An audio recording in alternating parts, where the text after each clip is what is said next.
오늘 말씀은 마태복음 6장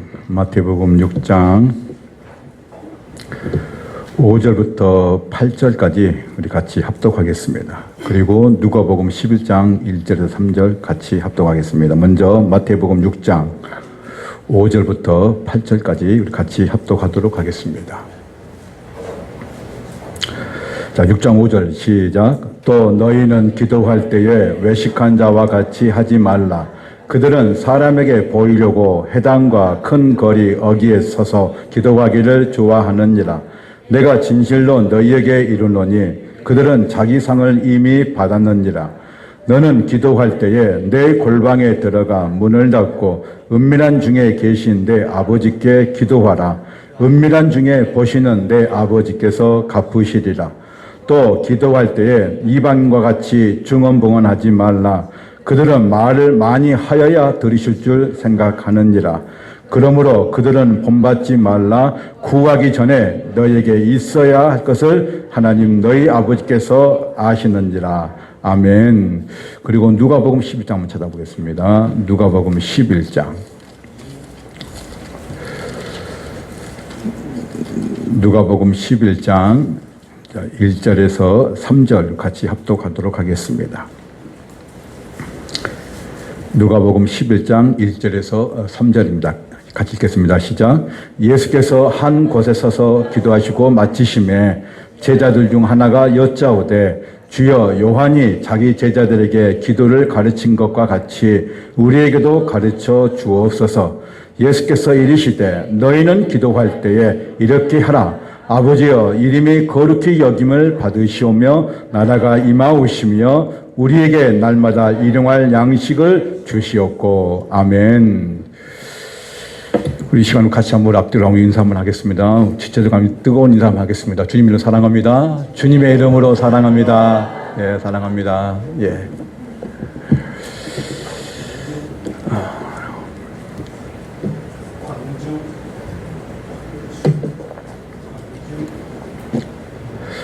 제가 몇 년 전에 제가 전에 있는 그 교회에서 한 열 몇 분을 데리고 목사님을 비롯해서 여러 가지 집사님들, 공사님들 모아가지고 제가 성경을 가르친 적이 있습니다. 그때 제가 하이데베크 요리 문답하고 소요리 문답, 웨스트민스터 소요리 문답을 같이 꽤 긴 시간 동안 제가 이제 가르친 적이 있습니다. 그때 제가 이제 이 주기도문과 그 다음에 사도신경이 있었는데 주기도문 안에 이제 이 내용들이 있습니다. 근데 그 주기도문 안에 어떤 것이 있었냐면 바로 오늘 이 본문의 부분들을 하나씩 아주 정말 자세하게 풀어서 이 말씀들을 하나씩 이제 드러내는 것을 이제 볼 수 있습니다. 그때 이제 그 무안의 한 권사님이 이 주기도문에 대해서 하나씩 한 절 한씩 이제 배울 때에 그 다음 주에 자신이 이렇게 묵상하면서 기도를 하는데 그 주기도문의 그 말씀을 다시 묵상하다가 눈물을 흘렸다 하는 그런 제가 그 얘기를 그 다음 주에 제가 듣게 되었습니다.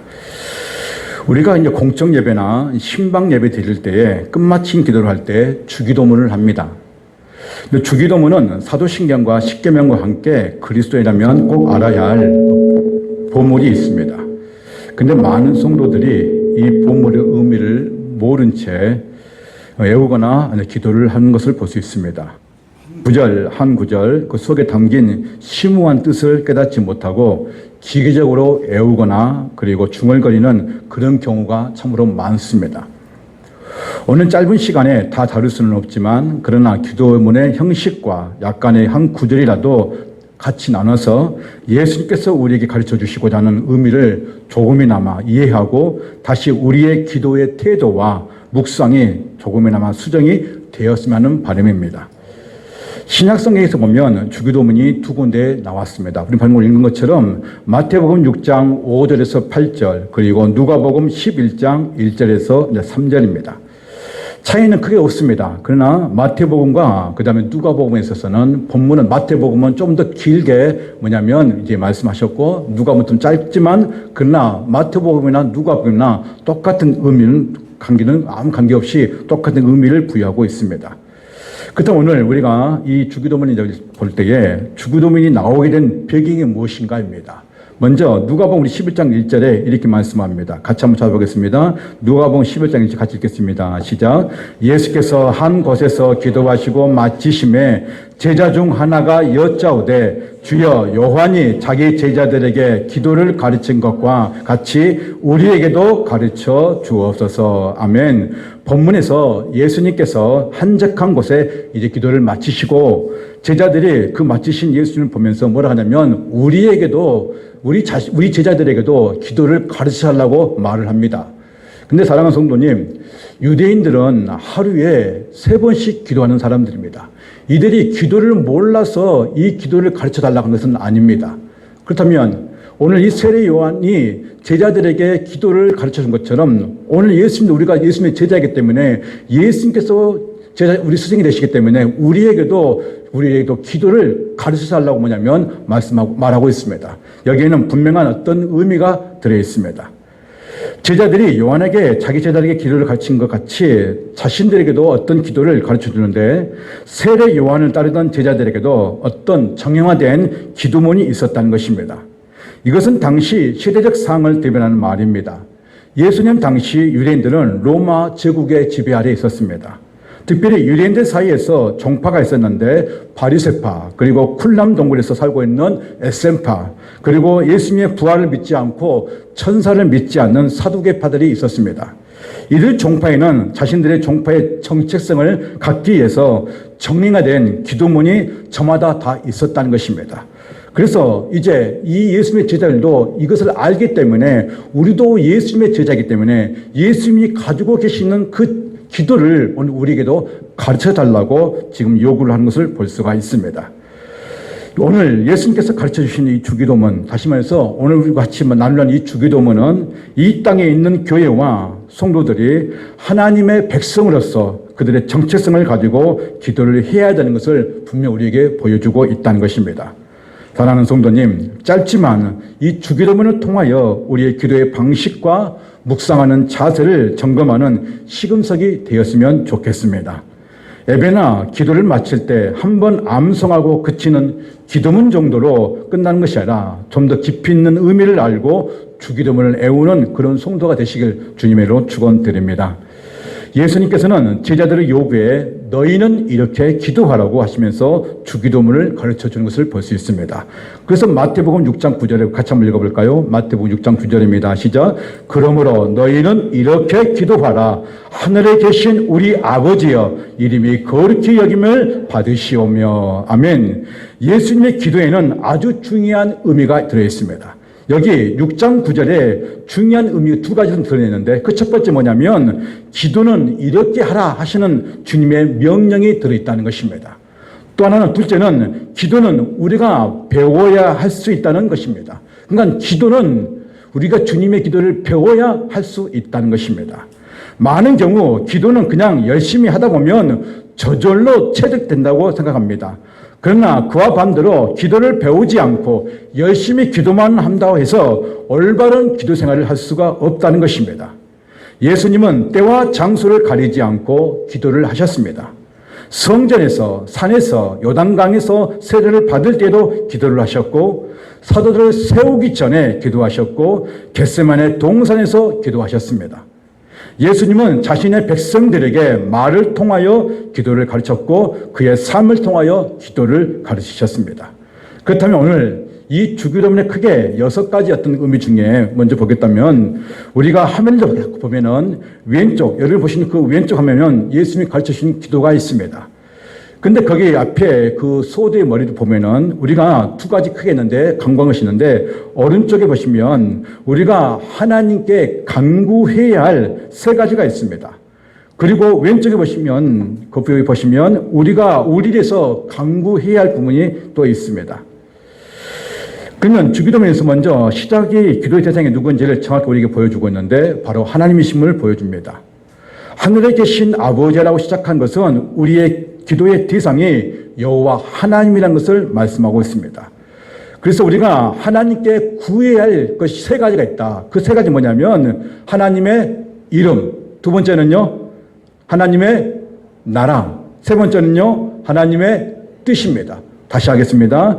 우리가 하나님께 구해야 할 것이 세 가지가 있는데 그 첫 번째 뭐라고요? 하나님의 이름이에요. 그러니까 여러분이 주기도문 할 때 그냥 외워서 막 하다 보니까 이 의미를 잘 모르는데 거기 첫 번째 뭐냐면 하나님의 이름을 뭐예요? 강구합니다. 두 번째는요, 하나님의 나라입니다. 세 번째는요, 하나님의 뜻입니다. 그 다음에 이제는 두 번째, 우리를 위해서 구할 겁니다. 우리를 위해서. 첫 번째는 우리가 하나님께 구하고 우리를 위해서 먼저 기도할 것이 있는데 그 세 가지가 무엇이냐? 첫 번째 뭐냐면 일용할 양식입니다. 두 번째는, 네 번째, 다섯 번째는요, 제사함을 받는 것입니다. 그리고 여섯 번째는 구원입니다. 그리고 제일 마지막에는 성령이 나오는 것이죠. 이렇게 총 6가지 그 중요한 의가 주기도문에 담겨 있다는 것입니다. 다시 한번 정리하겠습니다. 우리가 하나님께 뭐냐면 구할 것은 세 가지가 있는데 첫 번째 하나님의 이름, 두 번째는 하나님의 나라, 세 번째 하나님의 뜻입니다. 그러면 이제는 우리가 구해야 할 것, 첫 번째 무엇입니까? 일용할 양식, 두 번째는요 제사함을 받는 것, 세 번째는요 구원받는 것입니다. 이게 이 주기도문 안에 들어있다는 것입니다. 올바른 기도를 예수님께서 우리에게 가르쳐 주셨습니다. 우리가 기도의 모범인 주기도문을 배워야 하는 것은 잘못된 기도가 있기 때문입니다. 예수님께서는 잘못된 기도에 대해서 두 가지를 말씀하십니다. 첫 번째는 외식하는 기도입니다. 두 번째는 이방인들의 기도입니다. 외식한 자들의 기도하는 것은 자신이 하나님을 믿고 있다고 자부하는 위선자들의 기도에 대해서 예수님께서는 말씀하고 있습니다. 외식한 자들의 외식의 그 의미는 원래는 가면을 쓰고 자기가 아닌 다른 사람의 모습을 연기하는 배우를 말하지만 성경에서는 남에게 보이기 위해 거짓으로 행동하는 것을 외식이라고 하고 거짓으로 기도하는 것을 외식하는 기도라고 말씀하고 있는 것입니다. 그렇다면 예수님께서 외식한 자들, 위선자들에게 뭐라고 말씀하시는가? 6장 5절 같이 한번 읽겠습니다. 시작. 또 너희는 기도할 때에 외식한 자와 같이 하지 말라. 그들은 사람에게 보이려고 회당과 큰 거리 어귀에 서서 기도하기를 좋아하느니라. 내가 진실로 너희에게 이르노니 그들은 자기의 상을 이미 받았느니라. 아멘. 외식한 자들, 위선자들이 기도하는 것은 기도를 통하여 자신의 의를 드러내려고 거리에서 큰 소리로 보여주는 식의 기도를 예수님께서 지적하십니다. 이런 기도는 하나님 앞에서가 아니라 사람들에게 인정받고 존경받고 싶은 그런 교만한 심리가 작용된다는 것입니다. 그래서 예수님께서는 이들의 마음을 아시고 바로 그 뒤에 6장 6절에 기도에 대해서 올바르게 갖추는데 남에게 보이려고 기도하지 말아라 하시면서 바로 6장 6절에 뭐라고 말씀하시냐면 너는 기도할 때 내 골방에 들어가 문을 닫고 은밀한 중에 계신 내 아버지께 기도하라. 은밀한 중에 보시는 내 아버지께서 갚으시리라. 이렇게 말씀하셨습니다. 그러니까 이렇게 외식한 자들 그 기도를 누구에게 보이려고 하는 그런 기도를, 그래서 거리에 서서 내가 기도를 잘하고 있다, 내가 기도하는 사람이다 하는 그런 어떤 기도하는 모습을, 그 외식하는 기도를 뭐냐면 나타내기 위해서 예수님께서는 그들을 조심해라. 근데 그 기도를 어떻게 가르쳐 주시냐? 하나님은 은밀한 중에 보시는 하나님이시다. 은밀한 중에 우리의 기도를 들으시는 하나님이라고 예수님께서 말씀하고 있다는 것입니다. 두 번째입니다. 두 번째는 이번에는 이방인들의 기도입니다. 이방인들의 기도는 마치 어떤 무당에게 다른 신에게 주문처럼 같은 말을 계속 반복하는 그 기도를 말하고 있는 것입니다. 마태복음 6장 7절 같이 한번 읽겠습니다. 6장 7절입니다. 시작. 또 기도할 때에 이방인과 같이 중언부언하지 말라. 그들은 말을 많이 하여야 들으실 줄 생각하느니라. 예수님께서 중언부언으로 기도하지 말라고 지적하십니다. 여기서 중언부언이라는 말씀은 헬라어로 바토코레온입니다. 이 뜻은 뭐냐면 제잘거리다 이 말입니다. 반복해서 하는 말을 계속 말하고 있는 것입니다. 즉 기도를 합니다. 하는데 생각 없이 의미 없이 같은 말을 기계적으로 반복하여 장황하게 떠드는 것을 중언부언이라는 것입니다. 단순한 기도가 아니라 마음 없는 그런 중언하는 그 기도를 중언부언이라고 말하고 있는 것입니다. 그래서 예수님께서는 이 이방인들의 기도, 중언부언하는 그 기도를 예수님께서는 뭐라고 말씀하셨냐면 마태복음 6장 8절 바로 그 뒤에 그러므로 그들을 본받지 말라. 구하기 전에 너희가 있어야 할 것을 하나님 너희 아버지께서 아시느니라고 말씀하고 있습니다. 그러니까 너희가 구하지 않아도 뭐냐면 너희가 중언중언 하지 않아도 의미 없는 기도를 하지 않아도 너희가 구해야 할 것을 하나님께서 아신다고 말씀하고 있다는 것입니다. 여기서 우리가 이 말씀을 가지고 어떤 의문을 갖거나 또는 한 번쯤 그런 생각을 한 적이 있을 것입니다. 아니 하나님께서 우리가 있을 줄 아신다면 굳이 우리가 왜 기도를 하지? 하는 그런 의문점을 가질 수가 있습니다. 이렇게 다 아신다면 우리가 기도할 필요가 없지 않느냐 하는 그런 생각을 할 수가 있다는 것입니다. 저도 그런 적이 있는 것 같습니다. 하나님은 내 인생을 다 아시고 하나님은 내 문제를 다 아신다면 굳이 내가 하나님의 자녀이기 때문에 그렇게 기도할 필요가 있겠느냐 하는 생각을 저도 한 적이 있었던 것입니다. 그러나 중요한 것은 하나님은 우리의 기도와 상관없이 하나님의 뜻을 행하신다는 것입니다. 우리가 기도를 한다고 해서 자신의 하나님의 계획이나 뜻을 바꾸시는 분은 절대 아니십니다. 그런데 그것이 우리에게는 오히려 복이 될 수 있다는 것입니다. 왜냐하면 하나님께서는 우리의 인생의 길을 아시는 분입니다. 하나님께서는 자신의 계획을 이루가시는 분이십니다. 그래서 에베소서 1장 11절에 모든 일을 그의 뜻의 결정대로 일하신 이의 계획을 따라라고 말씀하고 있습니다. 그러니까 하나님은 그 작정과 그 경영과 하나님은 그 섭리 가운데 인간의 모든 생사화복을 다 주관하시고 인도하시는 그 하나님이심을 우리는 알 수 있다는 것입니다. 인간은 현재 눈앞에 있는 그 앞에 염려나 그 걱정 안에 우리는 사로잡혀 있습니다. 그 현실 앞에 문제를 해결하기 위해 우리는 기도를 합니다. 한 치 앞도 그 미래도 알지 못하고 아무것도 할 수 없는 그런 인간의 한계가 바로 저와 여러분입니다. 그러나 하나님께서는 우리 모든 인간의 계획과 그 뜻을 아십니다. 그래서 가장 바른 기도는 우리의 뜻을 구하는 것이 아니라 하나님의 뜻이 우리에게 이루어지기를 기도하기를 예수님께서는 우리에게 말씀하고 있다는 것입니다. 결국 기도란 무엇인가? 기도란 우리의 뜻을 관철시키는 것이 아니라 우리의 뜻을 포기하고 하나님의 뜻에 우리 자신을 맡기는 것이 기도라는 것입니다. 우리가 기도하는 것에 어려움을 겪거나 또는 기도를 하는데 쉽게 포기하거나 실패하는 경우가 바로 그런 경우인 것입니다. 자꾸 내 뜻을 관철시키려고 계속 뭐냐면 의미 없는 기도를 너무너무 많이 한다는 것입니다. 물론 그런 기도도 필요할 때가 있습니다. 그러나 우리가 여기서 우리의 뜻을 관철시키는 고집스럽게 신념을 갖고 기도하는 것보다 주님의 뜻을 알고 주님의 뜻이 이 땅에 이루어지는 그런 기도를 할 때 오히려 그 기도가 빨리 응답될 수 있다는 것입니다. 예를 들어 아버지가 자녀를 위하여 무엇을 준비를 했습니다. 어떤 경우에는 자녀에게 묻지도 않아도 그냥 줄 수 있습니다. 하지만 아버지가 항상 그렇게 하지는 않습니다. 만약 부모가 자녀에게 필요한 것을 구하지도 않았고 필요한 것을 알아서 자녀가 요구하기도 전에 미리 주는 부모가 있다면 그것은 잘못된 것입니다.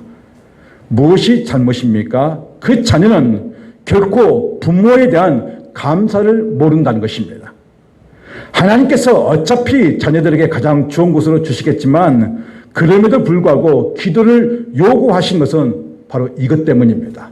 왜 우리가 다 아시는 하나님이 우리의 기도를 계속 기도하기를 요구하시고 기도하기를 하는 걸 요구하시느냐? 그것은 바로 이것 때문에 그렇습니다.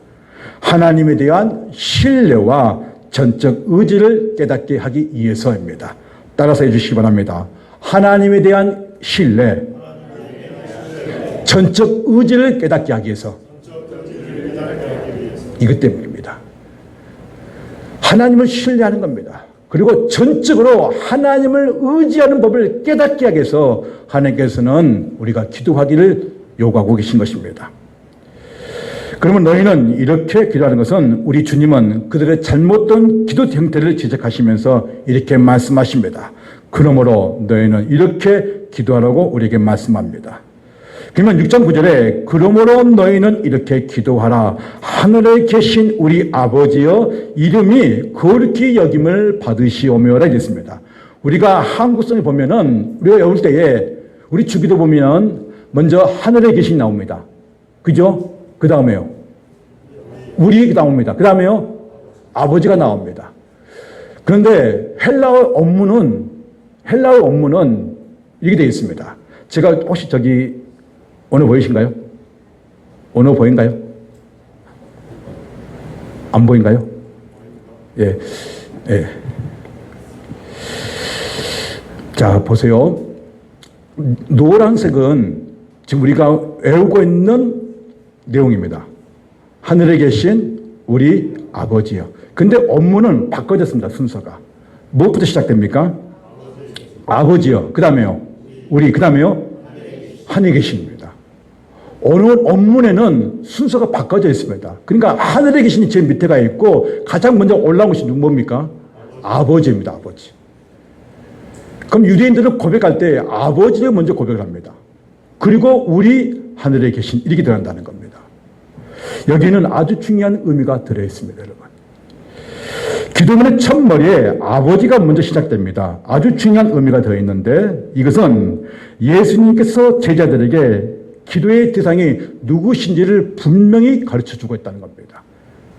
우리가 기도할 때에 에세네파, 바리새파, 그 다음에 사두개파는 각자의 기도문을 갖고 있었지만 그러나 예수님의 제자들은 너희가 기도할 대상이 누구인지를 분명히 알라는 것입니다. 그것은 누구입니까? 아버지한테 기도한다는 거예요. 이 아버지는 어떤 아버지입니까? 하늘에 계신 아버지라는 것입니다. 우리는 기도의 대상이 누구인지를 확실하게 예수님께 가르쳐주고 있습니다. 그래서 분명히 알아야 되는 것입니다. 두 번째는 우리가 하나님과 관계가 어떤 관계인지를 오늘 우리에게 가르쳐주고 있는 것입니다. 그래서 먼저 우리가 기도하는 그 대상은 하나님 아버지입니다. 이 사실이 분명해야 됩니다. 의심이 없어야 됩니다. 예수님께서 명령하시고 가르쳐 주셨기 때문에 우리의 기도의 대상은 누구냐? 하나님 아버지입니다. 그래서 우리가 기도할 때 뭐랍니까? 하나님 아버지 감사합니다 하고 시작하는 것입니다. 두 번째, 우리는 하나님과의 관계가 어떤 관계인가? 아버지의 관계라는 것입니다. 그래서 아버지 관계는 단순한 관계가 아닙니다. 여러분, 우리는 기도할 때 쉽게 하나님 아버지라 부릅니다. 그래 안 그래요? 한번 불러볼까요? 하나님 아버지. 쉽죠? 그런데 여러분, 유대인들은 하나님이라는 아버지라는 이름을 쉽게 부르지 않습니다. 왜 그런지 아십니까? 출애굽기 20장 7절에 여호와의 이름을 망령되게 부르지 말라는 뜻이 있어요. 그러니까 하나님의 이름을 함부로 불렀다가 내가 저주를 받지 않을까 하는 그런 두려움 때문에 하나님의 그 이름, 아버지라는 이름을 함부로 부르지 유대인들은 하지 않는다는 거예요. 근데 우리는요, 아버지, 뭔 말 하면 아버지, 뭐 조금 어려움이 있으면 뭐라고요? 아버지, 하나님 빼고 뭐라고요? 아버지, 너무나 다정스럽게 부릅니다. 그러나 유대인들은 그렇게 하지 않습니다. 유대인들은 그 민족의 이스라엘 하나님을 생각하고 있고 범접할 수 없는 하나님을 생각하고 있습니다. 그래서 하나님의 이름을 뭐냐면 너무나 어렵게 생각하고 있다는 것입니다. 예를 들어 여러분 마태복음 독자, 다시 말해서 마태복음을 읽는 그 독자가 대상이 누군지 아십니까? 유대인이에요. 마태복음은 예수님을 왕으로 인정한다는 거예요. 그런데 여러분 누가복음이나 보시게 되면 요한 보시면 예수님이 뭐라고 하시냐면 회개하라, 하나님 나라가 가까이 이렇게 말합니다. 근데 마태복음은요, 마태는 그렇게 하지 않습니다. 대상이 유대인이에요. 그러니까 하나님의 이름을 함부로 부르지 않아요. 그게 뭐라 합니까? 회개하라, 천국이 가까이 이렇게 말한다는 거예요. 그러니까 유대인들을 생각할 때는 우리는 쉽게 부를 수 있는 그 아버지를 유대인들은 하나님의 그 이름 망령되게 부를 수 없기 때문에 하나님의 이름을 함부로 부르지 않는다는 거예요. 우리가 기도할 수 있는 것은 우리가 기도를 들으시는 분이 하나님 아버지라는 것입니다. 믿습니까? 그것은 하나님과 특별한 관계로서 법적 상속자라는 것입니다. 예수님께서 그래서 7장 11절에 너희가 악한 자라도 좋은 것으로 자식에게 줄 줄 알거든 하물며 하늘에 계신 아버지께서 구하는 자에게 좋은 것으로 주시지 않겠느냐고 말씀하셨습니다. 반드시 그 기도를 들으시고 응답해 주시는 하나님이란 것입니다. 두 번째, 우리란 것입니다. 우리. 그래서 우리란 것은 헬라어로 에고란 뜻인데 그것은 나란 뜻이 있습니다. 그런데 좀 더 큰 넓은 의미가 뭐냐면 우리라는 의미는 교회를 의미한다는 것입니다. 6장 9절 보시면 우리 아버지여 이름이 거룩히 여김을 받으시오며 12절 우리가 우리에게 제전자를 사하여 준 것 같이 13절 우리를 시험에 들게 하지 마옵시고 11절에 보시면 오늘 우리에게 일용할 양식을 주시옵고라고 이렇게 우리에 대해서 예수께서는 말씀하고 있습니다. 여기서는 나라는 의미도 있지만 내가 구의할 것도 있지만 그러나 교회라는 공동체 안에 이루어진 뜻이 우리라는 의미가 들어있다는 것입니다. 6장 11절에 오늘 우리에게 일용할 양식을 주시오라고 말씀하십니다. 그래서 우리라는 것은 이 말씀은 나에게 일용할 양식이 있으면 그것으로 나만 만족하고 하나님께 감사합니다 하는 그 의미가 절대적인 의미가 아니라는 것입니다. 여기서 말씀하고 있는 우리를 일용할 양식을 주시옵고 이 말은 나 외에 다른 사람에게 일용할 양식이 충분히 있는지 세밀하게 살피고 그들의 양식이 여러분을 통해 충분히 채워질 때 하나님께 감사하라는 의미가 있다는 것입니다. 다시 말해서 교회 공동체 안에 일용할 양식이 가난한 사람이 없어서 어려워하고 힘들어할 때에 누군가가 그 교회 공동체 안에 내가 그 영혼에게 그 필요를 채워줄 때에 그 필요를 채워주는 말미암아 그가 만족할 때 그게 우리에게 일용할 양식을 주옵소서라 이 뜻이 해석된다 이 말입니다. 이해가시면 아멘. 예수님께서 무엇을 먹을까 무엇을 마실까 무엇을 입을까 하지 말라고 하시면서 너희는 먼저 그 나라와 그 의를 구하라고 말씀하시는 이 말씀과 본문의 일용할 양식과 이 본문의 말씀과 일맥상통한다는 것입니다. 대부분의 기도가 자기 자신을 위한 개인적인 뭐냐면 기도입니다. 물론 자기 가족, 자기 공동체, 자기와 관련된 것들을 위해서 기도합니다. 그러나 우리가 구하는 것이 반드시 나만 구하는 기도가 아니라 예수 가르쳐 주시는 먼저 뭐였어요? 하나님의 이름, 하나님의 나라, 하나님의 뜻을 빠지지 말고 뭐라고요? 기도하라는 것입니다. 그 올바른 기도를 오늘 우리에게 가르쳐 주면서 그러면서 또 뭐라고 말씀하셨습니까? 일용할 양식을 구해라. 그리고 제사 받는 그 회개 기도를 해라. 그리고 그 회개한 자에게 구원의 역사가 일어난 것을 뭐라고? 구해서 기도하라고 말씀하고 있는 것입니다. 기도의 본질적인 교회는 교회 안에서 반드시 성도 간의 합심 기도가 매우 중요하다는 것입니다. 교회와 성도가 어떤 큰 행사를 할 때나 개인 기도 제목이 올라올 때는 성도가 뜻을 같이하여 합심 기도를 하게 되면 교회의 합심 기도를 통해서 중보 기도를 통해서 기도의 응답이 이루어지고 개인적으로 기도의 응답이 이루어진다는 약속이 이 주기도문 안에 있다는 것입니다. 그러므로 교회 안에 합심 기도가 얼마나 중요한지 이 본문 안에 이렇게 폭넓게 들어가 있다는 것입니다. 그러므로 예수님께서 너희 중에 두 사람이 땅에 합심하여 무엇이든지 구하면 하늘에 계신 내 아버지께서 너희를 위하여 이루게 하시리라. 마태복음 18장 19절에 말씀하고 있습니다. 그러므로 교회는 기도의 모든 것은 합심 기도와 그 중보 기도를 통해서 교회 안에 어려운 영혼들, 가난한 영혼들, 힘든 영혼들을 중보 기도를 해줌으로써 그 영혼들의 기도가 응답되기 뿐만 아니라 우리의 기도도 응답이 된다는 것을 예수님께서 말씀하고 있습니다. 세 번째, 하늘에 계시다는 뜻이 무엇인가? 그것은 하나님의 위엄과 경외 앞에 드리는 기도라는 것입니다. 하늘에 계신다는 이 말 붙인 이유가 무엇일까?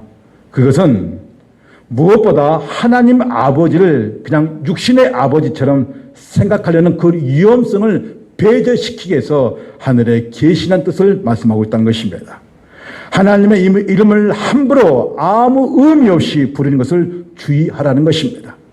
하나님의 이름은 인간이 경배를 받으셔야 하는 분이고 경외와 존귀하심을 찬양하는 이름이 하늘에 계시다는 의미가 들어있다는 것입니다.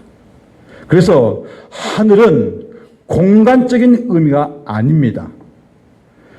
하늘에 계신다는 이 표현은 아주 높이, 아주 멀리 계신다는 의미가 아닙니다.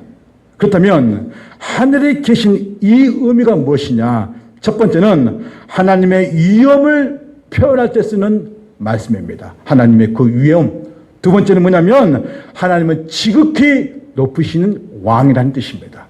그러니까 이제는 우리가 고백할 때 하나님 아버지, 하늘에 계신 아버지 이렇게 고백할 때 우리가 먼저 생각한 건 뭐냐면 하늘에 있는 저 멀리 계신 그 하나님이 아니라 어느 공간적인 개념의 그 말이 아니라 뭐라고요? 위엄 있는 하나님, 그리고요 지극히 높으신 왕이라는 것을 우리가 생각하라 이 말입니다. 우리가 기도할 때 눈을 감습니다. 왜 눈을 감고 기도합니까? 우리가 눈을 뜨고 기도할 수 있지 않습니까? 근데 우리가 기도합시다 하면 다 어떻게 합니까? 눈을 감습니다. 왜 눈을 감느냐? 우리는 이 세상을 보지 않고 하늘에 계신 하나님을 생각한다는 의미가 들어 있습니다. 하나님의 그 지극히 높으신 왕 앞에 우리가 기도를 하고 있다는 것을 생각하라는 것입니다. 우리가 기도할 때 하늘에 계신 아버지라고 기도할 때 이 시작은 하나님의 위엄과 경외하심이 담겨져 있다는 것입니다. 이런 의미를 알고 기도하게 되면 이제는 다른 관점으로 우리를 기도를 하게 되는 것입니다. 우리의 기도가 얼마나 의미를 모른 채 기도를 했는지 오늘 다시 한번 예수님께서 제자들에게 우리에게 가르쳐주고 있다는 것입니다. 여러분, 오늘부터 하나님께 대한 기도를 할 때 어떻게 기도를 해야 되느냐? 이렇게 기도를 했으면 좋겠습니다. 자, 우리 기도하죠? 그럼 우리 육신은 어디 있습니까? 우리 몸은 어디 있습니까? 땅에 있습니다. 우리 육신이 이 땅에서 기도할 때 내 영은 하나님의 그 존전 앞에 엎드린다는 그런 자세로 기도하라 이 말입니다. 우리의 몸은 비록 이 땅에서 기도를 하고 있지만 내 영은 하나님의 그 위대하시고 왕이신 그리고 아무도 번접할 수 없는 그 위대하신 그 하나님 앞에 서서 엎드려서 기도하는 그 자세를 가지라 이 말입니다. 그러므로 기도는 하늘에 계신 하나님을 이 땅에 끌어내리는 것이 아니라 반대로 땅에 있는 우리를 하늘에 계신 보좌 앞에 끌어올리는 것이 바로 올바른 기도라 이 말입니다. 예수님께서 이렇게 기도하라고 가르쳐 주신 것입니다. 만약 우리가 이런 기도의 태도와 마음이 아니면 외식하는 기도이고 이방인이 구하는 기도라는 것입니다. 사랑하는 성도님, 어떤 기도의 자세와 태도를 우리가 기도해야 되겠습니까? 우리가 기도할 때 기도의 대상이 분명해야 합니다. 아버지는 결코 가볍지 않습니다. 그분의 경외와 존귀와 그 영광을 받으시기에 합당하신 분임을 우리는 고백해야 됩니다. 우리는 누구의 기도해야 하는지 알아야 합니다. 우리는 하나님 아버지입니다. 예, 기도하는 것입니다. 그분의 하늘에 계시는데 지극히 높으신 왕이심이 그 높으신 왕이 우리의 기도를 들으시고 우리의 기도에 응답해 주신 분임을 믿으시길 바랍니다. 하나님께서 어떤 기도에 응답하시는가 많이 있습니다. 그러나 저는 예수님의 이름으로 구하는 기도가 응답해 주는 것을 저는 확신합니다. 하나님 왜 우리에게 기도에 응답하십니까? 자녀는 우리에게 하나님의 말미암는 기쁨을 주시고 우리가 하나님의 기쁨으로 하나님께서 영광 받으시며 우리의 기도를 통해 하나님의 일을 이루가시기를 기뻐하시기 때문입니다. 하나님께서는 우리에게 기도하라고 말씀하셨고 응답해 주시겠다고 약속하셨습니다. 하나님의 백성들에게 구했던 모든 기도는 하나님께서 기도했던 것을 볼 수 있습니다. 요한복음 14장 13절 14절 같이 한번 읽겠습니다. 시작. 너희가 내 이름으로 무엇을 구하든지 내가 행하리니 이는 아버지로 하여금 아들로 말미암아 영광을 받으시게 하려 합니다. 내 이름으로 무엇이든지 내게 구하면 내가 행하리라. 아멘. 우리는 원래 하나님 앞에 나아갈 자격도 하나님께 무엇을 요구할 아무런 근거도 없는 자입니다. 왜냐하면 우리는 하나님의 그 진노 아래에 있는 죄인이기 때문입니다. 그런데 예수님께서 우리와 하나님 사이에 가로막힌 죄의 벽을 헐어버리시고 그의 이름을 우리에게 주시면서 그의 이름을 가지고 하나님 앞에 나아갈 때 무엇이든지 구하도록 해주셨습니다. 예수님은 자신의 이름으로 구하면 응답해 주시겠다고 기도했습니다. 그래서 베드로는 성전 미문에 앉은 안진뱅이를 향하여 예수님의 이름을 명령할 때에 태어날 때부터 안진뱅이를 향해서 예수 이름을 명령하면 그 안진뱅이가 이르는 것을 우리는 역사 통해서 보았습니다. 우리가 기도할 때 마지막으로 예수님 이름으로 기도합니다 한 그 기도는 바로 예수님 이름으로 응답해 주시겠다는 확신입니다. 그리고 예수님께서 그렇게 기도하라고 우리에게 가르쳐 주셨습니다. 그러면 사랑하는 성도님, 예수의 이름으로 기도하시길 바랍니다. 예수의 이름으로 선포하시길 바랍니다. 그렇다면 마지막으로 기도에 갖춰야 할 태도가 무엇이냐? 그것은 겸손입니다. 겸손. 그리고 진실함입니다. 예수님께서 경계하지 말아야 할 기도를 가르쳐 주셨습니다. 외식과 이방인의 기도를 하지 말라고 분명히 말씀합니다. 오늘 우리의 기도는 어떤 마음과 태도를 가지고 기도하십니까? 우리의 기도가 중언부언하는 외식하는 기도는 아닙니까? 이방인처럼 주문을 애우듯이 의미 없는 기도를 하지는 않습니까? 잠깐 기도의 시간을 때우기 위해 누구에게 보여주게 하는 그런 기도를 하고 있지는 않습니까? 유대인들이 기도를 할 줄 몰라서가 아니라 예수님께서는 너에게 이렇게 기도하라고 하신 방법과 그 태도를 통해서 다시 한번 우리의 기도가 수정되기를 원합니다. 어떻게 기도를 해야 할지 이젠 올바른 그 기도가 오늘 우리에게 있어야 하는 것을 저는 반드시 그렇게 될 줄로 믿습니다. 그래서 마태복음 6장 6절에 너는 기도할 때 내 골방에 들어가 문을 닫고 은밀한 중에 계신 내 아버지께 기도하라. 은밀한 중에 계신 내 아버지께서 갚으신다고 말씀하셨습니다. 사랑하는 성도님, 예수께서 가르쳐 주신 그 주기도문 그 6가지 강구 중에 처음에는 우리가 하나님께 구할 것은 3가지가 뭐였습니까? 하나님의 이름, 두 번째 하나님의 나라, 그리고 세 번째 하나님의 뜻. 이 기도를 꼭 해주시기 바랍니다. 그러면 이제 우리가 구할 것이 무엇입니까? 우리 중에서 구할 것은 일용할 양식 구하십시오. 두 번째는 뭡니까? 제사, 죄를 고백한 것입니다. 그리고 마지막 뭡니까? 구원입니다. 이 6가지를 강구를 제자들에게, 오늘 우리에게 이러면 올바른 기도를 가르쳐 주신 것을 우리는 감사해야 되는 것입니다. 사랑하는 성도님, 이제까지 이런 의미를 모르고 혹시 기도를 했다면 이제 다시 우리가 기도할 때 내 몸은 이 땅에서 기도하고 있지만 내 영은 하나님 앞에서 그 존귀하신 하나님 앞에 엎드려서 가장 겸손한 모습으로 기도하시기를 주님으로 축원드립니다. 기도하겠습니다.